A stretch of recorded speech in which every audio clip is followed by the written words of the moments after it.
우리가 삶을 살아가면서 무엇보다도 우리의 마음을 지키는 것은 참으로 중요합니다. 우리의 마음을 지키는 것의 중요함을 여러 번 강조해도 지나치지 않습니다. 성경은 하나님은 잠언서에서 우리의 마음을 지키는 것이 얼마나 중요한지 이렇게 말씀을 하십니다.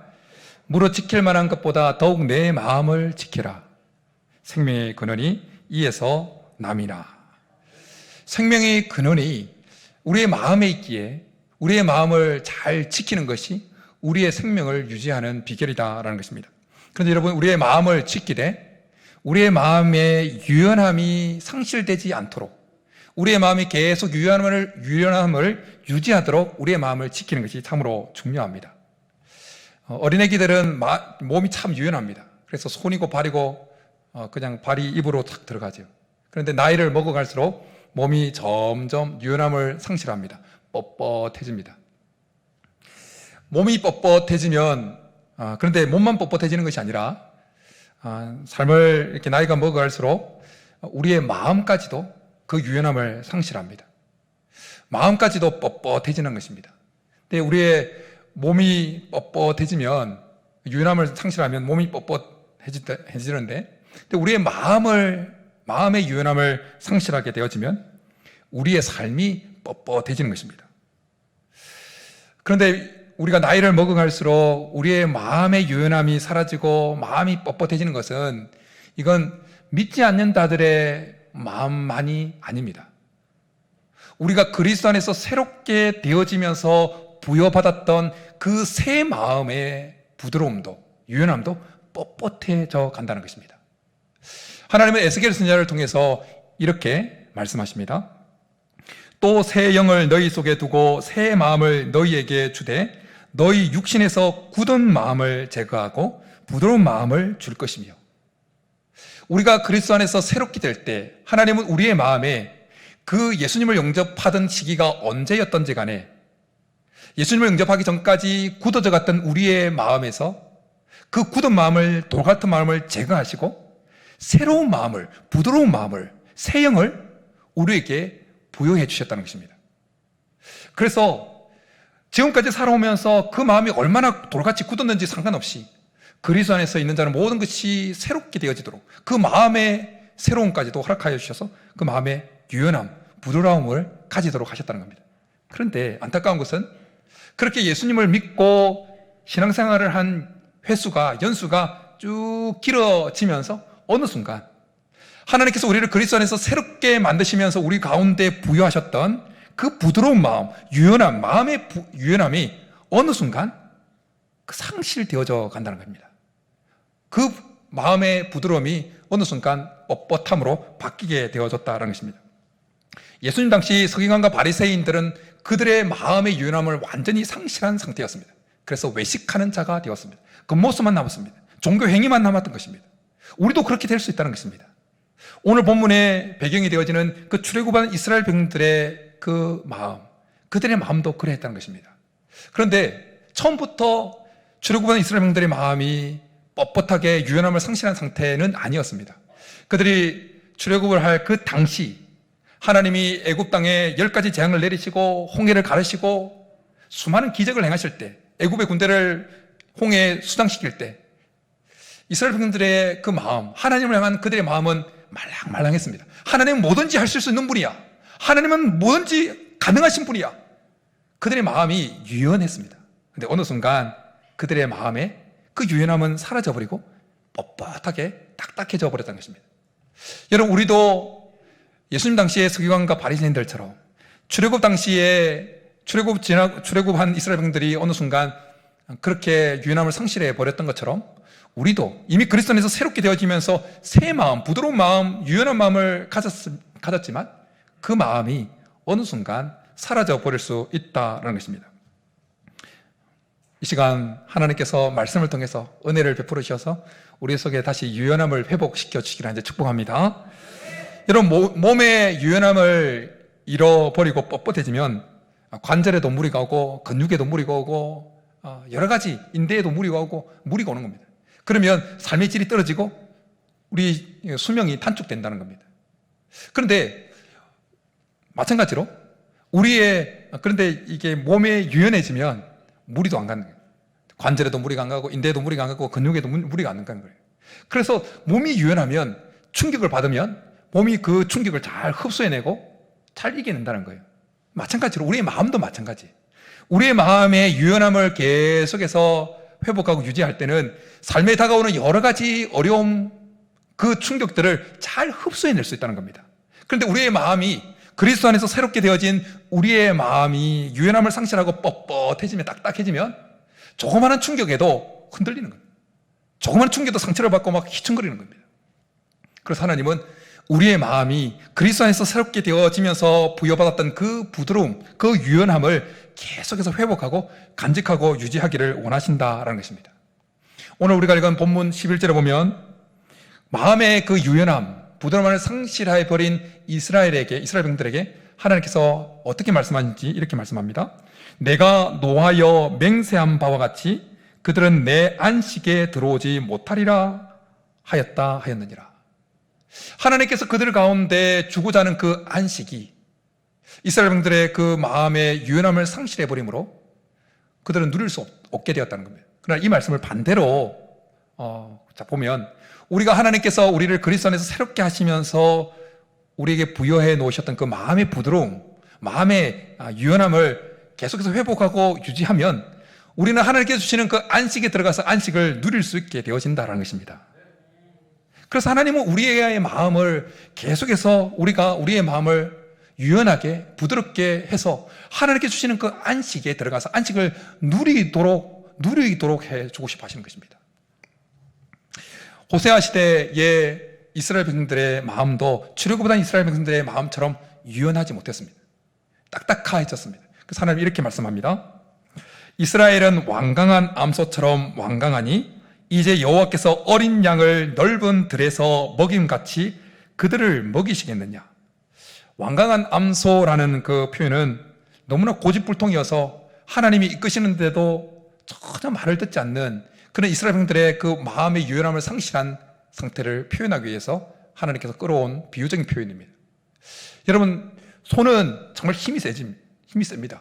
그러나 힘이 세지만 코를 뚫어서 코가 뚫린 그 소는 어린아이가 당겨도, 제가 어릴 때 통영 시골에서 소 꼴을 끌고 다니면서 꼴을 먹이고 다녔는데, 이 소가 아무리 덩치가 커도 힘이 세도 코 뚫린 그 코피 탁 잡아당기면 딸려와요. 그런데 가끔 이 소가 성질을 부릴 때가 있습니다. 그럼 당기면 안 딸려와요. 막 코피를 흘리면서 코에 막 뚫었는데 그 코가 피가 남에도 불구하고 막 가요. 호세아 시대 때 이스라엘 백성들의 그 마음의 상태가 완강한 암소처럼 그랬다는 거예요. 하나님이 계속해서 그들을 당기는데도 하나님께서 때리는 그 매를 맞고 피를 흘림에도 완강한 암소처럼 끌려가지 않는 그 마음에 유연함이 없는 유연함을 상실한 상태가 됐다는 거예요. 하나님은 그런 그들에게 완강한 암소처럼 되어버린 그들의 마음의 유연함을 상실한 그들에게 어떻게 어린 양을 푸른 들밭에 먹인 것처럼 그들을 먹일 수 있겠느냐라고 말씀하신 것입니다. 그래서 이 말씀을 반대로 적용하면 우리가 하나님께서 그리스도 안에서 우리를 새롭게 하시면서 부여하셨던 그 마음의 유연함, 부드러움을 계속해서 회복하고 유지할 때 하나님은 우리를 어린 양을 푸른 풀밭에 먹이시는 것처럼 우리의 인생을 그렇게 먹이신다는 것입니다. 우리의 마음을 계속해서 유연하게 유지한다면 하나님은 우리의 인생을 실만한 물과 푸른 초장으로 인도하실 줄 믿습니다. 우리의 몸의 모든 기관이 제대로 돌아가기 위해서는, 활동하기 위해서는 피가 잘 전달되어야 되죠. 손끝까지 발끝까지. 그럼 피가 전달 안 되면 손이 굳어져 가는 거예요. 딱딱해져 갑니다. 피가 손끝까지 발끝까지 갈 때 손도 따뜻하고 발도 따뜻하는 거예요. 근데 이 역할을 우리 장기 중에 어떤 게 감당합니까? 심장이 감당합니다. 심장이 팍 펌프질을 해서 손끝 발끝까지 피가 착착 가게 만들어요. 그런데 이 심장 부위에 있는 근육이 제대로 작동하지 못해서 발생하는 그 병이 있는데 그것을 심근경색이라고 그럽니다. 심근경색. 그 중년 남성들의 돌연사하는 원인 중에 하나가 바로 이 심근경색이라는 거예요. 펌프질을 못하는 거예요. 근육이 딱딱해져 버려가지고. 여러분, 우리의 삶이 하나님 백성다운 사람, 하나님께 주시는 그 축복을 누리고 하나님의 생명이 우리의 삶 구석구석에 흘러가기 위해서는 그리스도 안에서 새롭게 되어지고 부드러워진 우리의 마음이 계속해서 잘 작동하고 있어야 되는 거예요. 펌프질을 계속 잘 돼야 되는 거예요. 그래야 하나님께서 생명을 우리 가운데 부으시는 그것이 마음의 펌프질을 통해서 새롭게 되어지고 유연함을 간직하고 있는 우리의 마음의 펌프질을 통해서 구석구석 삶의 구석에 흘러가는 거예요. 사무엘상에 보면, 사무엘상 25장에 보면 나발이라고 하는 한 어리석은 사람이 등장합니다. 다윗이 사울에게 쫓김을 당할 때 다윗과 그의 일행들이 들에 거하면서 나발이라고 하는 사람의 그 양을 밤낮으로 지킵니다. 그리고 양의 틀을 깎는 시기, 곧 추수 시기에 다윗은 그 나발에게 사람을 보내서 그 추수의 기쁨을 같이 공유할 수 있도록 음식을 요청합니다. 그때 나발은 이런 지하에 다윗을 무시하고 다윗의 요구를 거절합니다. 성경은 나발이 어떤 사람이었는지 이렇게 표현하고 있습니다. 나발을 가리킵니다. 남자는 완고하고 행사가 악하며. 나발은 마음의 그 부드러움을 상실해버린 자였어요. 마음의 부드러움이 전혀 없었던 자였습니다. 그래서 다윗을 무시했던 그날 10일이 지나고 난 이후에 하나님이 치심으로 그는 죽임을 당하게 되어집니다. 그 마음의 부드러움, 마음의 유연함을 상실함으로 그가 누릴 수 있는 것을 누리지 못하고 그 생명이 단축되어졌다는 것입니다. 여러분, 건강한 사람일수록 유연합니다. 건강한 사람일수록 몸도 유연하고 건강한 사람일수록 마음도 유연합니다. 여러분, 정말로 힘이 있는 사람은 마음이 유연합니다. 물은 유연하기 때문에 아주 힘이 있어요. 확 밀고 나갑니다. 능력이 참으로 탁월한 사람일수록 마음이 유연합니다. 프로일수록 마음이 유연합니다. 무림 영화들을 보면 여러분, 고수들은 잘 티가 안 나요. 그냥 허름하게 입고 다니는데, 근데 정말 대적을 만나면 부드럽게 유연하게 상대를 제압해보는 거 보게 됩니다. 하면서 그냥. 신앙의 고수일수록 마음이 부드럽습니다. 유연합니다. 신앙이 성숙해져 갈수록 그 마음이 유연합니다. 부드럽습니다. 우리 오늘 예배에 동참한 우리 성도님들의 모든 신앙이 계속해서 성장하고 성숙해서 정말 신앙의 고수가 될 수 있기를 축복합니다. 마음이 점점 부드러워지는, 유연해지는 신앙의 고수가 될 수 있기를 간절히 축복합니다. 여러분, 마음이 유연한 것은 결코 마음이 유약한 것이 아닙니다. 헷갈리면 안 됩니다. 마음이 유약한 것은 마음에 힘이 없는 거예요. 근데 마음이 유연한 것은 마음에 아주 힘이 강하게 있지만 그 힘의 강약을 잘 조절할 수 있는 것입니다. 그래서 마음이 유연한 사람은 삶이 단단합니다. 마음이 유약한 사람, 마음에 힘이 없는 사람은 그 삶이 힘이 없어요. 삶이 허물허물합니다. 조그마한 어려움에도 그냥 무릎 내려요. 그런데 마음이 유연한 사람은 그 마음에 힘이 있는 사람이고 그 힘을, 강약을 잘 조절할 수 있는 사람이기에 마음이 유연해질수록 그 삶이 단단해지는 것입니다. 하나님은 우리의 마음이 유연해지기를 원하십니다. 그리스도 안에서 하나님께서 우리를 새롭게 하시면서 부여하셨던 그 부드러운 마음, 그 유연한 마음을 회복해서 우리의 삶이 단단해서 모든 어려움에서 이겨나가기를 원하신다는 것입니다. 여러분, 우리의 마음의 유연함, 부드러움은 다른 사람과의 관계에서나 하나님과의 관계에서나 아주 중요한 역할을 합니다. 먼저 사람과의 관계에서 이 마음의 유연함은 행동의 유연함을 낳게 합니다. 마음이 유연한 사람은 다른 사람을 대할 때 그 행동의 유연함이 나타나요. 그래서 어린아이에게는, 마음이 유연한 사람은 어린아이에게는 어린아이같이 대하는 그 행동이 나오게 만들고, 어른에게는 어른에게 맞는 행동을 나오게 만들어요. 마음이 유연한 사람은 연약한 사람에게는 연약한 사람처럼, 건강한 사람에게는 건강한 사람을 대하는 그에게 맞는 행동이 나오게 만들어요. 그런가 하면 그 마음의 유연함은 사람에 대해서 유연한 행동을 나오게 할 뿐만 아니라 환경에, 여러 가지 바뀌는 그 환경에 대해서도 유연한 대처를 하게 만듭니다. 상황에 맞는 행동이 나오게 만드는 겁니다. 몇 주 전에 삶의 패턴에 관련된 말씀을 나누었는데, 마음이 유연한 사람은 문제를 직면했을 때 그 문제 해결의 패턴을 유연하게 바꿀 수가 있습니다. 그러나 삶의 이 마음의 유연함을 상실해버리면 다른 사람을 대할 때도 그냥 자기가 늘 해왔던 대로 어른에게나 자기가 늘 해왔던 그 방식대로 대합니다. 그러니까 문제가 불거질 수 있습니다. 마음의 유연함을 상실해버리게 되어지면 그냥 자기가 해왔던 그 패턴대로 문제를 마주하기 때문에 그 문제가 자꾸만 깨어지고 그 문제가 불거지게 되어진다는 것입니다. 여러분, 하나님께서 만드신 이 자연, 퀴즈 하나 내겠습니다. 직선이 많습니까? 곡선이 많습니까? 네, 아시죠? 자연을 잘 보십시오. 어떤 건축가는 자연에는 직선이 없다라는 말까지 했습니다. 잘 생각해 보십시오. 자연에, 하나님께서 만드신 자연에는 직선이 거의 없어요. 거의 없어요. 아니, 그냥 아예 없다고 볼 수 있어요. 다 조금씩 자세히 보면 직선인 것 같아도 그 속에 더 깊이 들어가서 보면 다 꾸불꾸불하고 휘어져 있고 형태를 가지고 있어요. 왜요? 하나님께서 만드신 자연은 그 자연에 몰아닥치는 여러 가지 어려움과 변화들을, 충격들을 그렇게 직선으로 맞이하지 않고 대항하면서 유연하게 대처를 하다 보니까 그런 모양을 띠게 되었다는 거예요. 여러분, 우리의 마음의 유연함을 가지고 있을 때 다른 사람이 볼 때는 저 사람 저렇게 또 수시로 바뀌네? 그렇지만 그러나 하나님이 원하시는 것은 그 마음의 유연함을 가지고 그 모든 문제를 잘 대처해 나가는 겁니다. 우리가 가지고 있는 그 생각대로 직선으로 상대방과의 관계를 맺으려고 그러고 우리에게 다가오는 그 문제를 우리 생각대로 직선으로 그 문제를 해결하려고 할 때 사람과의 관계는 더 복잡해지고 그 문제는 더 증폭되어지는 것입니다. 그러나 우리 속에 우리의 마음에 하나님께서 우리를 그리스도 안에서 새롭게 하시면서 허락하시던 그 마음의 유연함을 계속해서 간직하면 사람과의 관계에서나 문제를 직면하는 해결하는 부분에서나 직선이 아니라 곡선으로 혹은 굽어진 형태로 그렇게 대처를 하면서 그 문제를, 인간관계를 잘 해결해 갈 수 있다는 것입니다.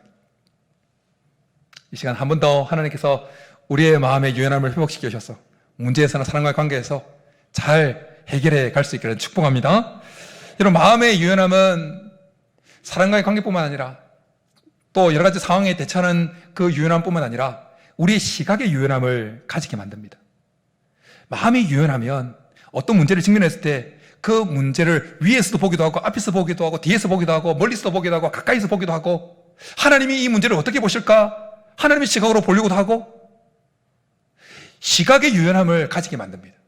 그래서 마음이 유연한, 그리스도 안에서 새롭게 되어진 그 마음의 유연함을 계속해서 간직하고 있는 사람은 그 문제를 바라볼 때 문제에 대한 해석이 달라지고 문제에 대한 답이 달라지게 되어지는 것입니다. 마음의 유연함은 사람과의 관계에서뿐만 아니라 하나님과 우리 사이의 관계에서도 중요한 역할을 하게 되어집니다. 앞서 말씀드렸던 것처럼 마음의 유연함은 행동의 유연함을 낳기 때문에 하나님은 그 마음이 유연한 자를 화목케 하는 하나님의 도구로 사용하십니다. 마음이 유연한 자를. 일전에 말씀드렸던, 그리고 계속해서 성경에 언급되고 있는 그 바나바, 앞으로 봐도 바나바, 뒤로 봐도 바나바, 둥글둥글한 바나바. 바나바는 정말 마음이 유연한 사람이었어요. 그래서 그는 초대교회에 화목케 하는 도구로, 하나님의 도구로 계속 쓰임받게 되어집니다. 그런가 하면 사도 바울은 그리스도를 만나고 난 후에, 그전에는 그리스도를 만나기 전에는 정말 마음이 무조건 직선이었어요. 못 먹어도 고였어요. 고. 바울은 못 먹어도 사울이었을 때, 사울은 예수님을, 그리스도를 다메섹도에서 만나기 전에 못 먹어도 고였어요. 무조건 고. 그런데 다메섹도에서 부활하신 예수님을 만나고 난 후에 사도 바울의 마음은 유연하게 되어집니다. 회복되어집니다. 그래서 바울은 그가 헬라인에게는 헬라인처럼, 유대인에게는 유대인처럼, 율법이 있는 자에게는 율법이 있는 자처럼, 율법이 없는 자에게는 율법이 없는 자처럼 그들을 계속해 대하면서 하나님의 뜻을 이루어 나갑니다.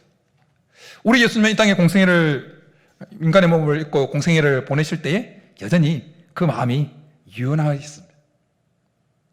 그래서 다 유연함을 상실해버리고 외식하는 서기관과 바리새인들에게는 아주 강경한, 아주 강력한 선지자의 그 심령을 가지고 그들을 대합니다. 그러나 가는 중에 잡힌 여인에게나 삭개오나 그렇게 심령이 가난한 그 소외된 자들, 이 사회적으로 낙오된 자들, 그들을 대할 때는 긍휼이 풍성한 제사장의 마음을 가지고 그들을 대합니다. 그래서 어린아이, 다가온 그 어린아이들을 내치지 않냐고 그를 품고 그들을 축복해 줍니다. 연약한 자들을 받아들입니다.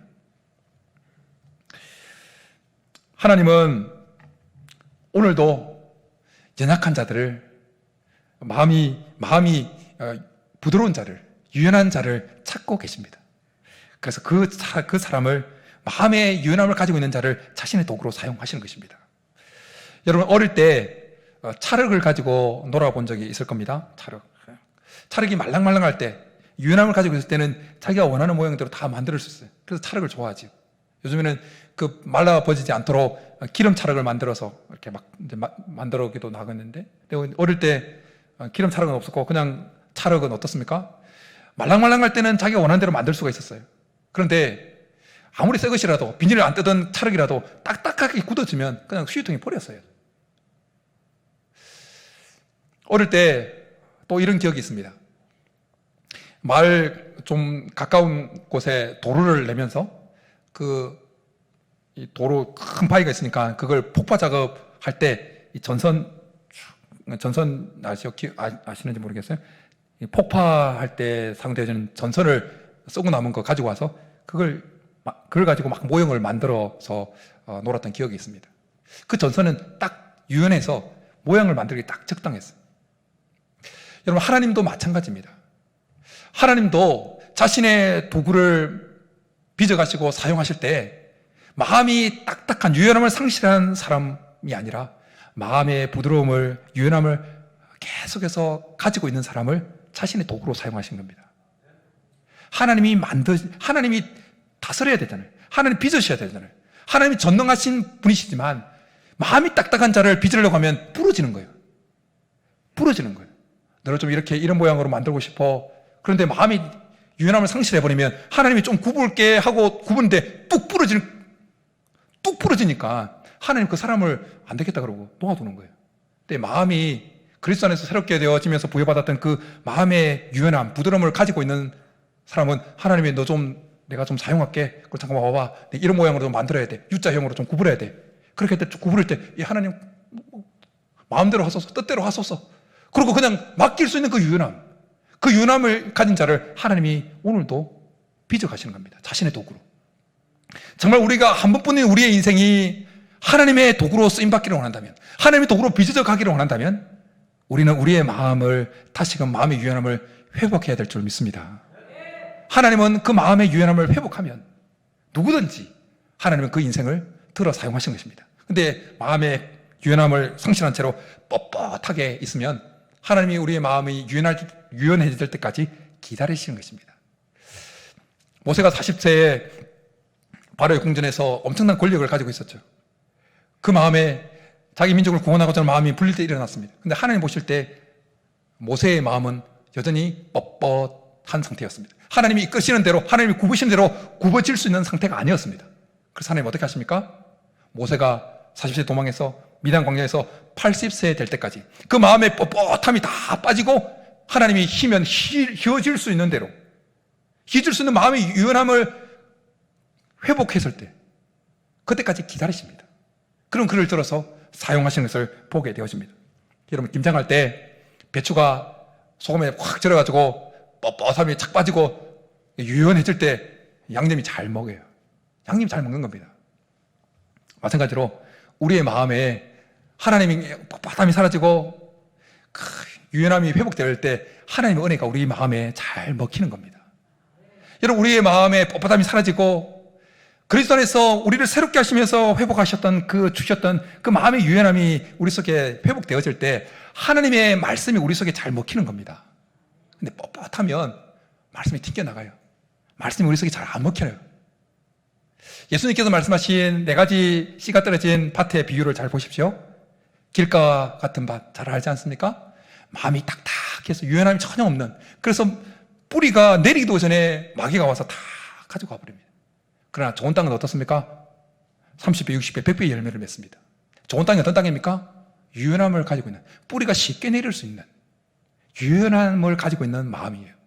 하나님께서 이 시간 우리 가운데 성령의 전기질을 해 주시기를 축복합니다. 마음이 어떤 상황이든지 상처로든지 혹은 은혜의 가람이라든지 어떤 상태든지 어떤 이유에든지 마음이 딱딱해지는 그 마음을 성령께서 쟁기해 주셔서 유연함을 회복시켜 주기를 축복합니다.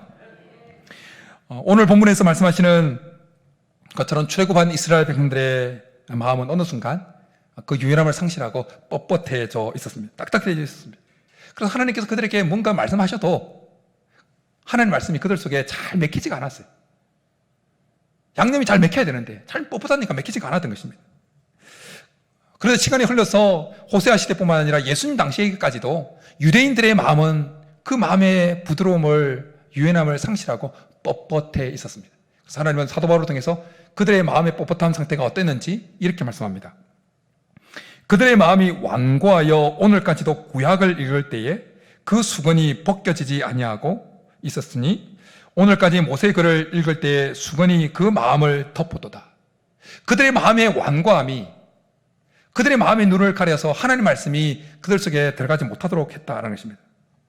하나님 히브리서 기사를 통해서 2000년 전에 이 히브리서를 봤던 독자들에게나 또한 오늘 예배를 드리면 히브리서를 보면서 함께 말씀을 나누고 있는 우리들에게 너희들은 이스라엘 백성들처럼 되지 말라라고 우리에게 권면하고 있다는 것입니다.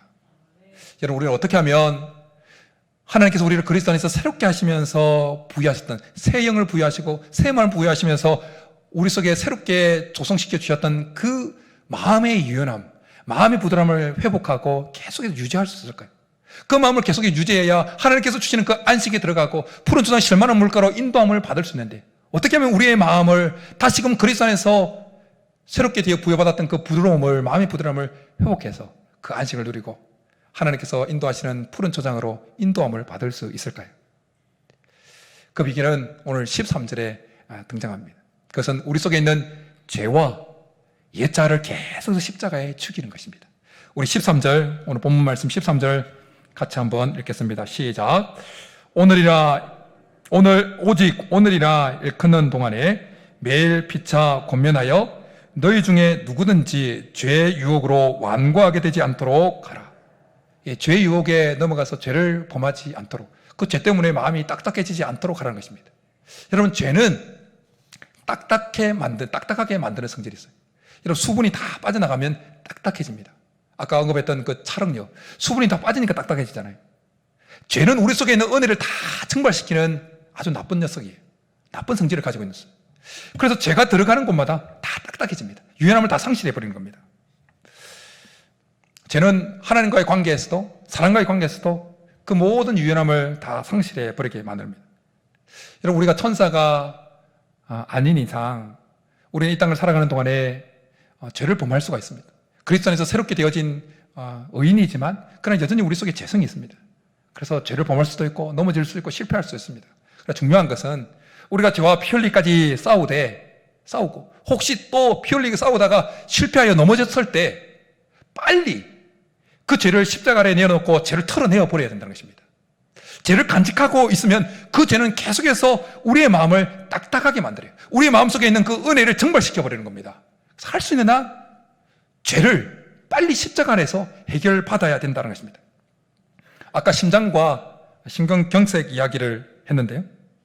우리의 몸에 이 심장이 계속해서 심장이 계속 펌퍼질을 해서 우리 몸의 피를 발끝까지, 손끝까지, 머리끝까지 피를 잘 보내기 위해서는, 이 심장이 펌퍼질을 계속 하기 위해서는 이 심장이 계속 피가 공급되어져야 됩니다. 심장에.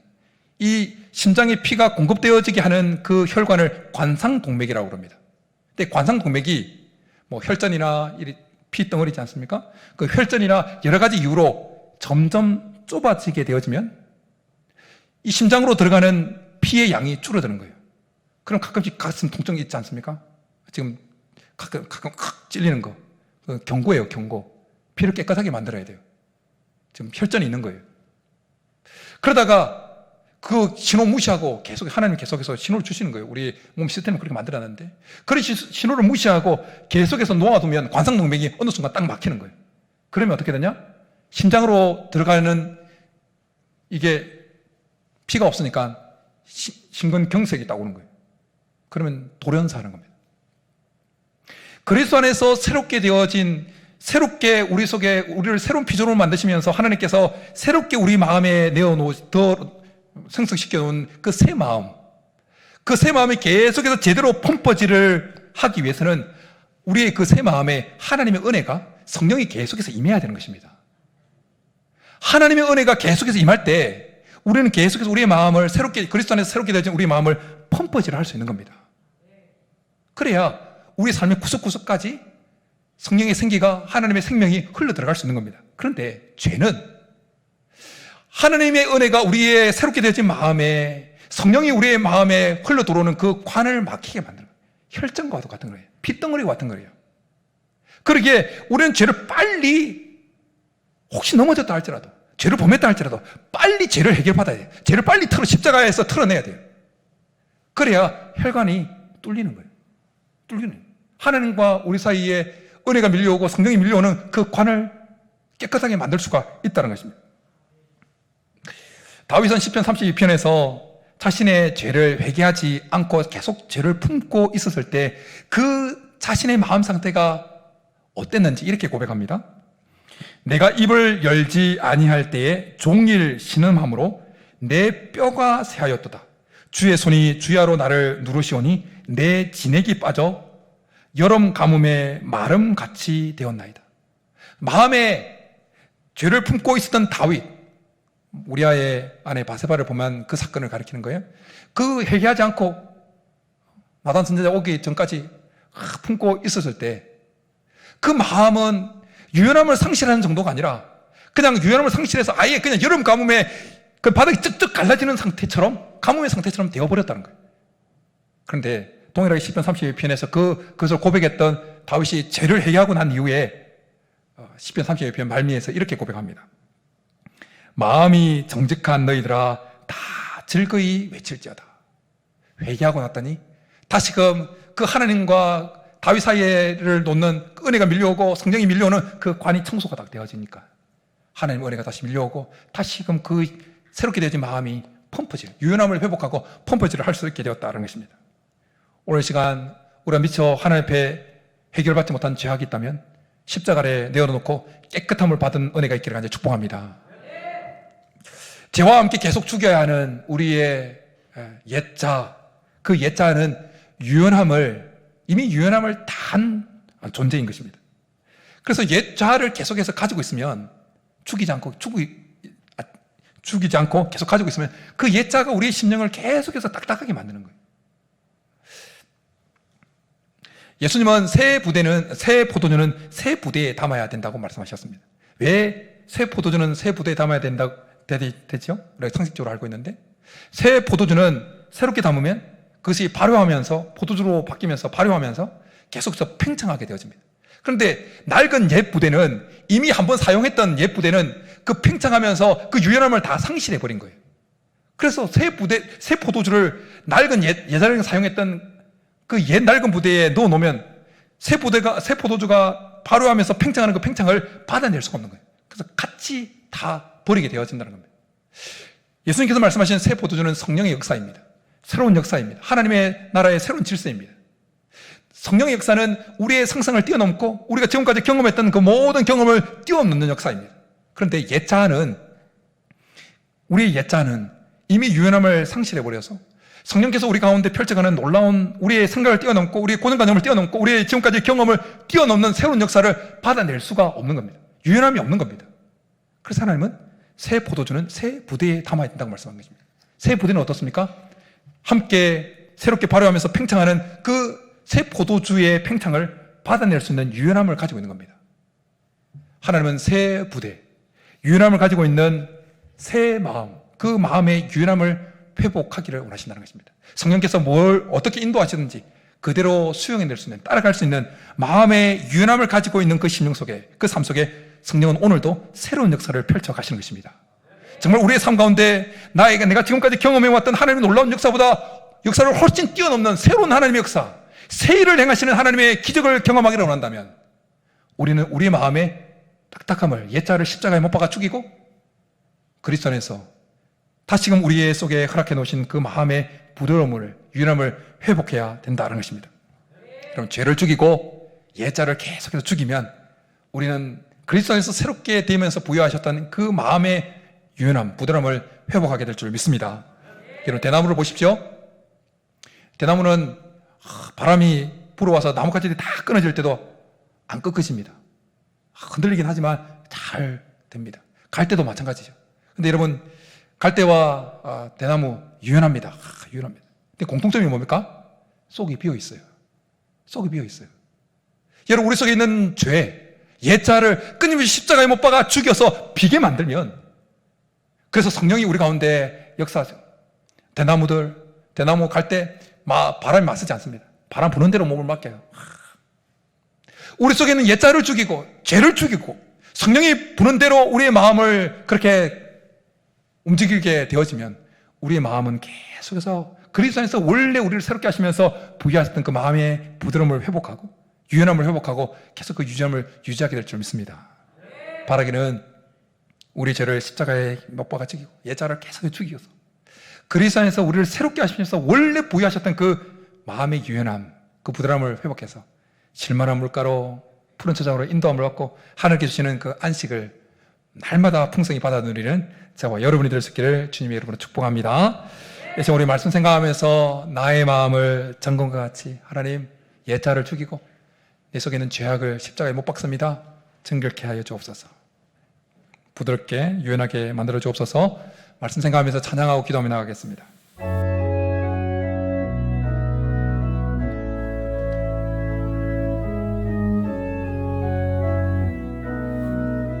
나의 마음을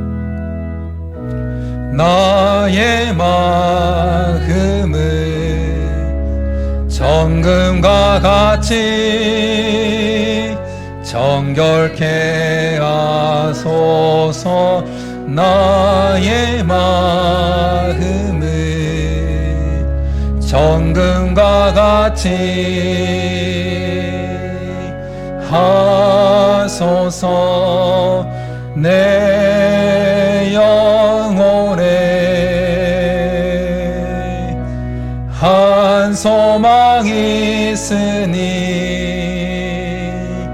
주님과 같이